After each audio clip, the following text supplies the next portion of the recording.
कौन है जज आदित्य सिंह? संभल मस्जिद सर्वे के दिए थे आदेश। सर्वे के बाद संभल में भड़की हिंसा।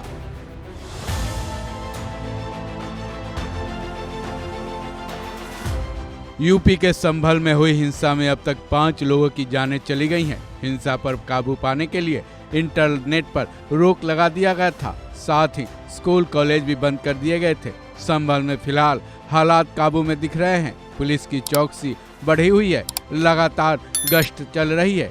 वहीं राजनीतिक हलका भी संभल हिंसा को लेकर बेहद गर्म है। लेकिन सबके बीच सवाल ये उठता है कि जिस कोर्ट ने जामा मस्जिद में सर्वे के आदेश दिए थे, उस सुनवाई के जज कौन है? कौन है वो जज जिन्होंने संभल के शाही जामा मस्जिद के सर्वे के आदेश दिए थे, जिसके बाद मस्जिद का सर्वे तो हुआ, लेकिन उसके बाद संभल के हालात बेहद खराब हो गए थे।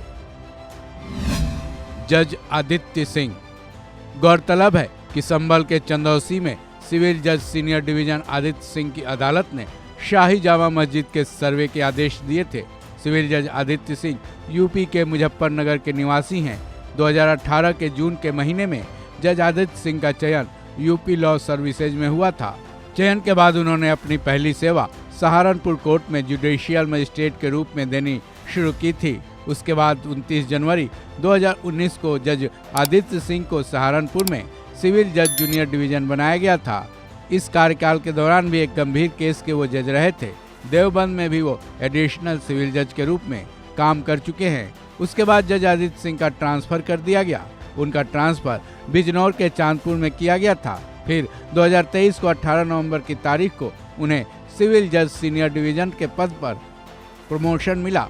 उसके बाद 21 नवंबर 2023 को उन्हें संभल के चंदौसी में सिविल जज नियुक्त किया गया। हालांकि देखा जाए तो अपने बेहद कम समय के कार्यकाल में ही उनको काफी सफलता हासिल हुई। लेकिन संभल जामा मस्जिद के सर्वे के आदेश देने के बाद जज आदित्य सिंह अब बेहद चर्चे में हैं। संभल हिंसा में अब तक क्या क्या हुआ? 24 नवंबर को संभल में भड़की हिंसा को काबू में करने के लिए कई जरूरी कदम उठाए जा चुके हैं। सबसे पहले तो इंटरनेट सेवा को बंद कर दिया गया था। उसके बाद स्कूल कॉलेजों को भी बंद कर दिया गया। आज संभल हिंसा के मामले में 25 से ज्यादा लोगों को हिरासत में लेकर पूछताछ की जा रही है। वहीं 100 प्रदर्शनकारियों की पहचान भी की जा चुकी है।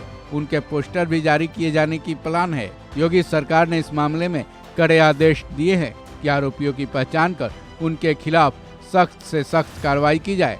बहरहाल अब इस मामले में आगे क्या कुछ होगा ये कहा तो नहीं जा सकता, लेकिन फिलहाल संभल में हालात काबू में है। योगी सरकार के एक्शन में आने के बाद उम्मीद तो यही है कि एक बार फिर से संभल के हालात न बिगड़े। इस खबर में बस इतना ही। बाकी अपडेट्स के लिए जुड़े रहें वन इंडिया हिंदी के साथ।